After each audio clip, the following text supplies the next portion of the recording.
This is me, fresh off the plane, fascinated by the concept of astroturfing and curious to find out if it really existed.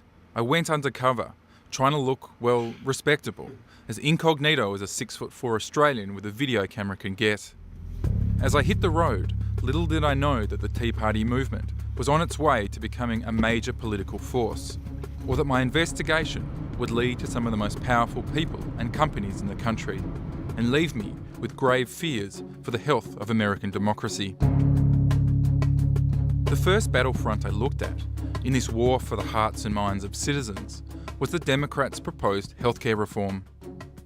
Coming from a country where the government providing a healthcare safety net seems to work pretty well, I was curious what was causing such a ferocious backlash against plans to break the private health insurance monopoly, and whether these hysterical scenes from town hall meetings around the country were part of a corporate AstroTurf campaign.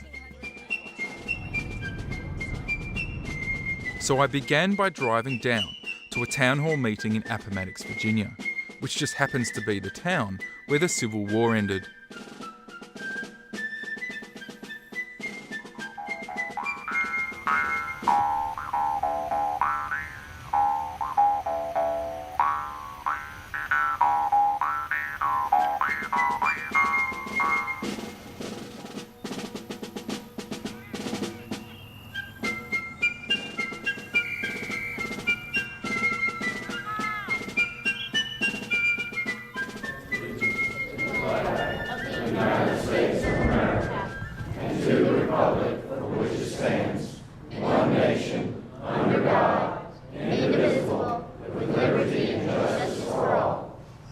Thank you very much.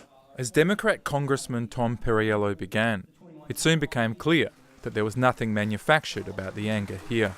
We are telling you now, in no uncertain terms, we do not want the government in control of health care programs. Are you listening to your constituents? Now, we're not from Charlottesville. We're from this little town, rural area of Appomattox, and we're telling you we don't want this. Enough. We don't want this kind of stuff. This is not America.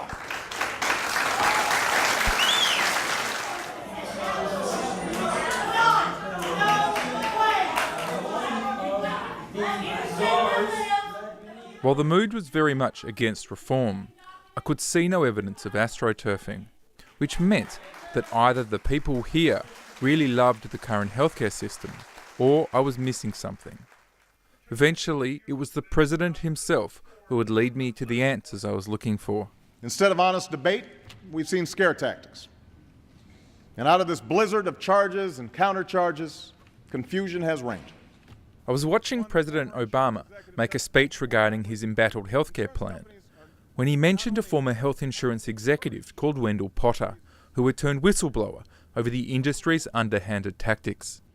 All of this is in service of meeting what this former executive called Wall Street's relentless profit expectations. Hoping he could shed some light on the health insurance industry's involvement in the uprising, I went to Philadelphia to ask Wendell Potter what caused him to speak out. I was growing disenchanted with my industry and ultimately came to question the practices of the industry and the techniques that the industry uses to manipulate public opinion. I began to have, a crisis of conscience. But it took a visit to a healthcare expedition, as its organizers called it, in Wise County, Virginia. So just out of curiosity, I went up there, and I was just stunned when I walked through the fairground gates. I saw thousands of people who were lined up, and they were waiting to get care that was being provided on a charity basis by volunteer doctors and nurses in animal stalls and in barns.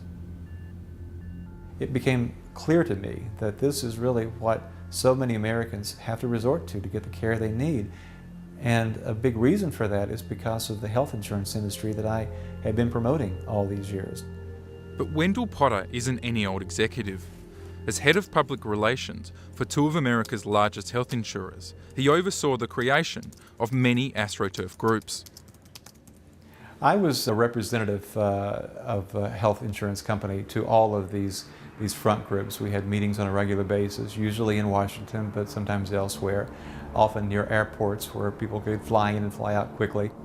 We would meet with the account executives from the PR firms to develop the strategy, to approve the tactics that were going to be carried out. As a surgeon for over 30 years, I made a lot of tough calls. Congress is making tough calls on healthcare right now. Our healthcare system needs reform, but many in Washington support a government takeover that would limit patient choice. Groups like the Coalition to Protect Patients' Rights are created to trick people through advertising and media appearances into believing that it's their fellow citizens and not the health insurers who are against reform. The health insurance industry is very much like the tobacco industry. It's held in very low regard by the public, and they know that they have very little credibility themselves. So they have to establish these front groups to carry their messages for them.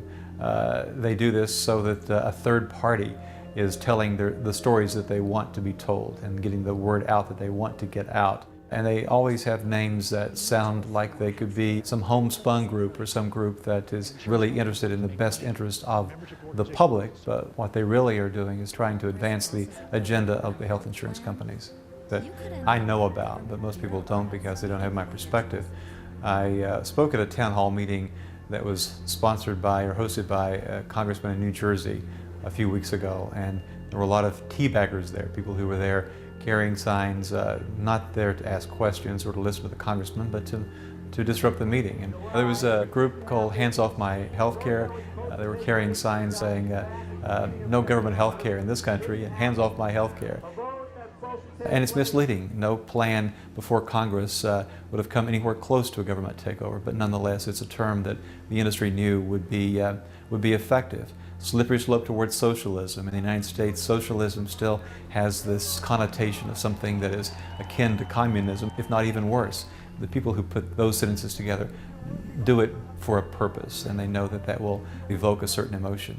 You know, in about sometime in the next 60 or 90 days, this Senate and this House that meet right back at the Capitol behind us are going to vote on whether or not your health care becomes run by the government.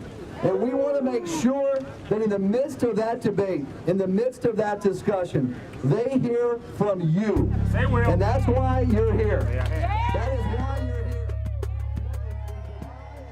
I tracked down Hands Off My Healthcare at this rally in Washington. But unlike the fictitious groups Wendell Potter had helped to manufacture, this looked like a potentially new and far more effective type of AstroTurf. You see, Hands Off My Healthcare is actually an initiative of a real citizens group called Americans for Prosperity, who have almost 1 million members around the country. But their fear-mongering and blatant use of pro-industry messages left me wondering just whose prosperity these Americans were fighting for. I researched the group and found that Americans for Prosperity, or AFP, call themselves libertarians, who engage citizens in the name of limited government and free markets. Along with a number of similar free market citizens groups, including one called FreedomWorks, they argue that private enterprise, not the government, should manage healthcare, not to mention most other aspects of the economy. While I'm no expert on America, there was something decidedly fishy about a grassroots group for capitalism. I mean, what kind of grassroots group hands out signs proclaiming that they are grassroots? And tell us about your other sign that I see there. Oh, the sign. I am not paid to be here. We are here at our own expense, in our own interest. While I don't doubt that their passion is genuine, I got the feeling that these activists were being played. Curious to find out just who was behind the group, I followed the tour to an early morning whistle stop in Maryland, where AFP President Tim Phillips was once again warning about the dangers of a government takeover. And seeing 1/5 of our economy gone to the government, but just more importantly than the cost, which is big, our freedoms. The government will, in this case, take away healthcare choices and options and treatments and intrude itself into private healthcare decisions.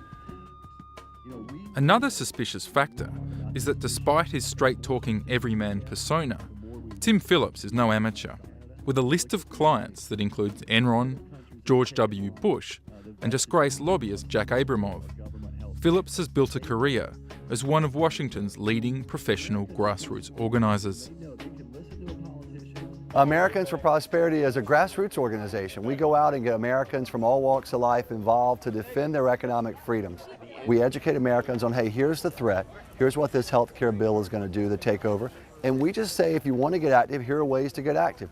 Come to rallies, email your legislators, call them, forward these communications on to your friends and family. And Americans are pretty grassroots oriented. They do that. They get involved. It's participation at really the most broad level, I think, in our country. And that's what we do at Americans for Prosperity. And obviously Pelosi and Obama and such have been trying to ride or downplay a lot of this stuff as AstroTurf is the word of the moment. How do you respond to that? It's backfiring on them. Look, so many Americans are now involved in this movement, by the millions, that Americans who are not involved, they listen to the president or to Speaker Pelosi deride and vilify other Americans as evilmongers or mobsters or AstroTurf, made-up anger, etc. And they know, well, wait a minute, I've got friends or family or coworkers or folks I go to church with. They're active in that movement, and they're not crazy. They're perfectly normal, great folks. They're just defending their freedom. So that charge is falling flat, but they're welcome to keep making it. But the biggest indication that hidden forces were at work was the money that had gone into the campaign, such as the cost of sending 2 of these buses to over 500 events around America, not to mention the millions spent on a national TV ad campaign. Tell Congress to vote no on government-run health care.